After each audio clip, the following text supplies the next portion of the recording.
자, 오늘 아침 중앙일보가 보도한 건데 이런 지점도 한번 정리를 해봐야 될 것 같습니다. 둥펑3, 둥펑3호라는 중국의 미사일인데 이거 들킬까 봐 반대하는 거다라는 것. 중국의 반대 이유를 좀 설명하고 있습니다. 이정훈 의원. 네. 지금 화면에 보이는 저건가요? 저건 열병식 때 나온 중국의 동풍 미사일 시리즈겠죠. DF가 동풍이란 뜻입니다. DF 그렇네요. 동풍인데요. 지금 이제 네. 중단거리 전 미사일이죠. 네, 단거리 미사일들이죠. 네.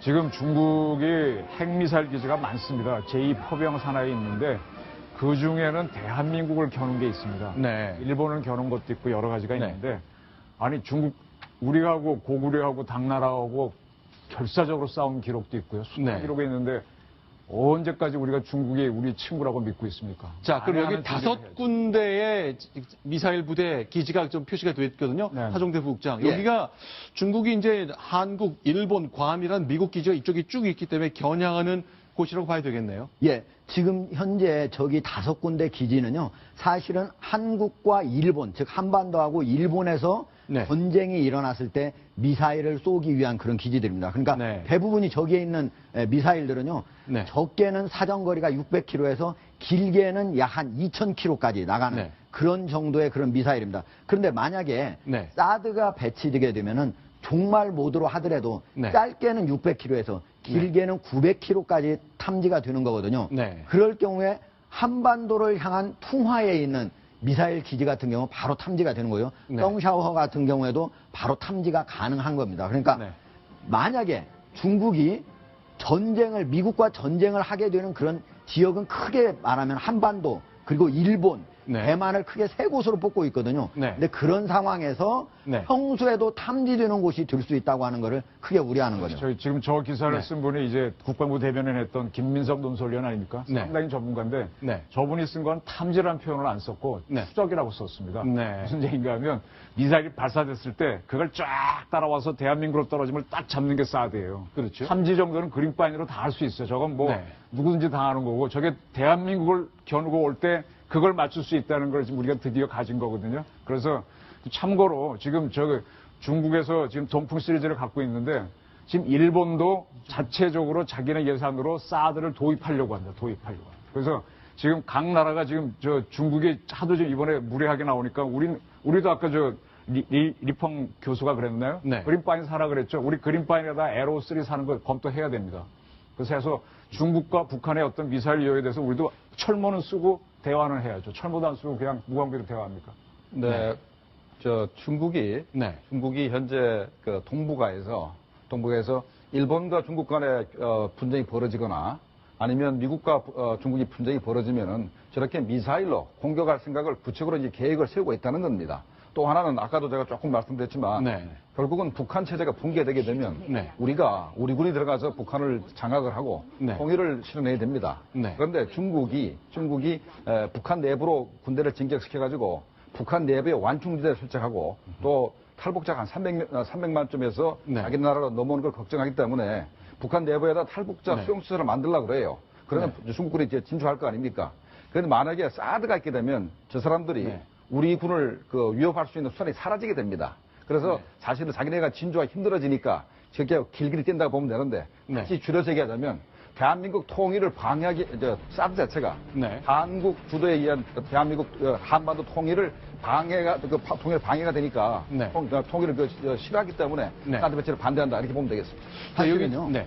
중국이 지금 사드 반대하는 이유, 지금 그림에 나와 있는 거는 국지전인 경우에 지금 얘기를 네. 하는 거거든요. 네. 저거는 아까 우리 이정훈 의원이 얘기했지만은 네. 그린파인 레이더만 가지고도 충분히 탐지가 가능한 거리입니다. 그러니까 저게 큰 이유라고 보기 어렵고요. 네. 오히려 더 큰 이유는 네. 중국이 갖고 있는 대륙간 탄도탄, 네. 즉 미국으로 날려보낼 수 있는 대륙간 탄도탄이 어디에 대부분 배치되어 있냐면 샨시라고 하는 섬하고 지금 저기서 약간 이제 왼쪽으로 가야 되는데 서쪽으로 그다음 허난이라고 하는 하남성 그리고 후난이라고 하는 호남성에 배치되어 있거든요. 근데 거기에서 만약에 그게 올라가게 되면 2000km로 하면 상당 부분의 기지들이 네. 대부분 탐지거리 안에 들어가게 됩니다. 즉 사드의 그 그린파인 레이더를 종말 모드로 하지 않고 전진 모드로 만약에 바꿔서 끼운다면은 그게 2000km까지 가게 되는 거거든요. 그러니까 유사시에는 8시간만 있으면 충분히 바꿔 낄 수 있는 그런 시간이 되기 때문에 그거를 중국이 더욱더 우려해서 사드를 크게 반대하고 있는 것입니다. 자, 그런데 이제 중국이 기본적으로 앞에 걸 좀 보겠습니다. 불신을 갖고 있는 것 같습니다. 이제 우리가 그동안 중국의 이런 걱정 때문에 사드 레이더 종류를 한 최대 900km까지만 보겠다고 얘기를 했는데 이제 중국 믿지 않는 거죠. 그렇죠. 예, 기본적으로 현재 우리나라에 배치될 것은 종말 모드로 600에서 900km 정도뿐이 탐지 거리가 안 되는 거거든요. 그런데 이 사실은 사드가 사실은 레이더를 두 가지 종류로 하나는 전진기지 모드 2000km짜리도 언제든지 구비하고 있다가 케이블만 바꿔서 끼면은 그것이 8시간 걸린다고 하니까 네. 중국은 미국을 믿지 않는 거죠. 한국을 믿지 않는다기보다 오히려 미국을 믿지 않는 거고 사실은 이 문제는 네. 우리가 중국하고 풀 수 있는 문제가 아니고 중국과 미국이 풀어야 되는 문제죠. 네. 자, 근데 중국이 사드가 전지 배치 모드로 바꿔가지고 2,000km를 많이 본다 칩시다. 2000km라면 이만큼까지 많이 커버가 됐다는 봤습니다. 얘기예요. 그런데 쟤들이 두려워하는 것은 그러면 자기들이 전쟁을 도발할 의사가 있다는 얘기 아니에요. 네. 그래서 전쟁은 도발할 의사가 없다면 뭐 2,000km 되든 900km가 되든 상관이 없다고 봐야 되는데 네. 왜 그걸 두려워하느냐는 게 문제고 네. 또 하나는 사드만 그러면 중국 내부를 볼 수 있느냐? 그거 아니거든요. 네. 우리가 어차피 하도 사드가 시끄러우니까 그러면 SM3를 이제 가지게 되는데 네. SM3를 가지게 되면 레이더가 네. 2,000km입니다. 그거는 또 우리 성주에서 보는 것이 아니고 네. 우리 서해안 이지스함에서 보기 때문에 네. 당연히 2,000km면 중국 내부가 다 보이는데 그럼 우리가 SM3 살 때도 계속 시끄럽게 굴 거냐? 한번 네. 두고 봐야 되겠습니다. 지금 네. 김정봉 교수님이 상당히 설명을 잘 해주셨는데요. 네.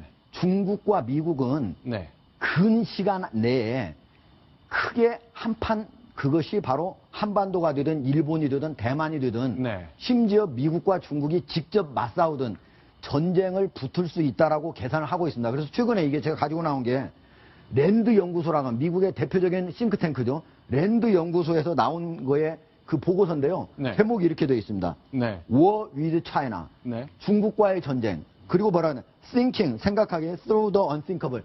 생각할 수 없는 것을 생각하기. 네. 바로 여기에서 뭐라고 되어 있냐면요.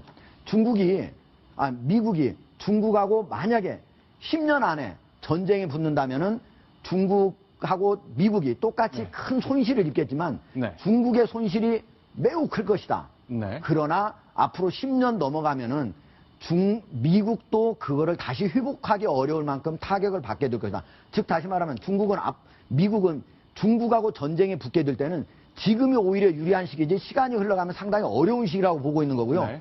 중국 역시도 등소평 시절부터 네. 자기가 대양 해군을 만들겠다고 했거든요. 네. 미국의 패권을 무력화시키기 위해서 대양 해군을 만드는데 가장 첫 번째가 지금까지는 그러니까 약 네. 한 장점인 시절까지 등소평 시절까지는 미국의 여러 전투들이 중국의 해안선까지 와서 다 정찰을 하고 다녔습니다. 그러다가 네. 서로 부닥칠 뻔도 있었고요. 그래서 리우화칭이라고 하는 아주 등소평에 아주 전략가가 있었거든요. 대위 전략가가 있는데 군사 전략가인데 이 사람이 제1열도선을 만들었어요. 네. 첫 번째는 미국의 힘을 제1열도선, 즉 한국은 안에다 놓고 일본과 그다음에 필리핀, 대만을 잇는 이 선 안에 미국의 힘을 배제하자. 이것이 2025년까지 이 목표를 이루자 이렇게 얘기를 했고요. 네. 2040년까지는 일본의 가운데 선과 필리핀까지 모두 포함해서 중국의 주변 국가들은 모두 중국의 휘하에 두자라고 하는 거였습니다. 그래서 2040년이 넘어가면은 미국의 힘을 밖으로 몰아내자라고 하는 그런 전략을 짜고 있었기 때문에 중국과 미국은 앞으로 전쟁을 할 수밖에 없는 그런 상황이 올 수밖에 없다는 걸 양국의 최고 지도자들이 상정을 하고 있다 이렇게 볼 수 있습니다. 네. 네. 지금 설명하신 게 이제 그 유화청 중국 해군 사령관 우리로 얘기하면 해군 참모총장에 해당되는 분이 네. 해양 굴기를 얘기하면서 한 거죠. 그래서 네. 명나라 때 정화가 인도양을 간 거를 600주년을 기념하면서 대양 해군을 나갔습니다. 네. 참고로 대양 해군이라는 용어를 먼저 쓴 건 물론 일본이지만 대한민국에서는 안병호 제독이 네. 대양 해군을 주장해서 저도 그런 쪽으로 책을 쓴 게 10년도 넘었습니다. 그때 나온 것들이 도련을 만든다 그래서 도련이 섬도자에다가 중국말로 하면 쇠사슬 연자, 영어로 얘기하면 아일랜드 체인입니다. 아, 섬을 쭉 잇는 선. 그렇죠. 그런 그래서 거군요. 일본 열도에서부터 오키나와로 쭉 오면 남서 군도죠. 대만까지 네. 섬들이 이어지니까 그거를 하나의 그 울타리 삼아서 그 안쪽으로 미국 군함이 못 들어오게 하겠다. 여기까지만 제1 와라 미국은. 네, 그 얘기군요. 바깥에만 있어. 그것이 즉 중국에 가까이 오지 말라고 하는 반접근 정책. 미국은 그거를 이제 엔티 액세스로 이해를 네. 했죠.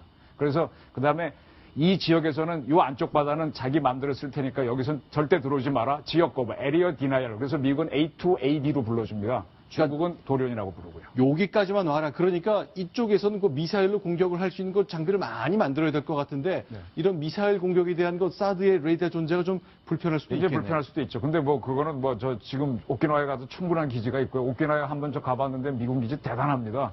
그래서 네. 중국은 거기에 들어오지 말라고 만약 미국 함대가 들어오면 쏘겠다고 동풍 21인가요? 대함 미사일까지 만들고 있는데 그다음에 나중에 유가청 의로는 그다음에 일본을 밑으로 쭉 걷는 제2 도련, 그다음에 하와이까지 가는 날짜 변경선 그까지 이제 자기네 확대하겠다는 건데 이게 중국의 전략적 미스입니다. 그런데, 김석평이 옛날에 대륙 굴기는 50년 동안 하지 말라 그랬는데 50년 오기 전에 시진핑이 스스로 모순에 걸려갖고 지금 빨리 하면서 해갖고 속내를 들어가는 바람에 지금 전 세계 견제를 받고 들어가고 있는 거거든요. 대륙 굴기가 아니라 바로 미국과의 패권을 다투는 그런 거는 50년 내에 하지 말라고, 100년 내에 하지 말라고 했던 거고요.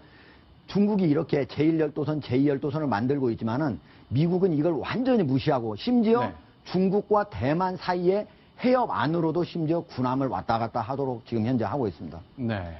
알겠습니다. 거기는 이제 그러니까 안보용인 좀 여기서 좀 정리를 해야 되겠고요. 사실 이제 올림픽이 지금 브라질 리오에서 진행되고 있습니다만 거기에서도 북한의 최고위층의 움직임이 감지되고 있습니다. 저희가 그 소식 여기서 좀 정리해 드리겠습니다. 이번엔 네 번째 소식 보겠습니다.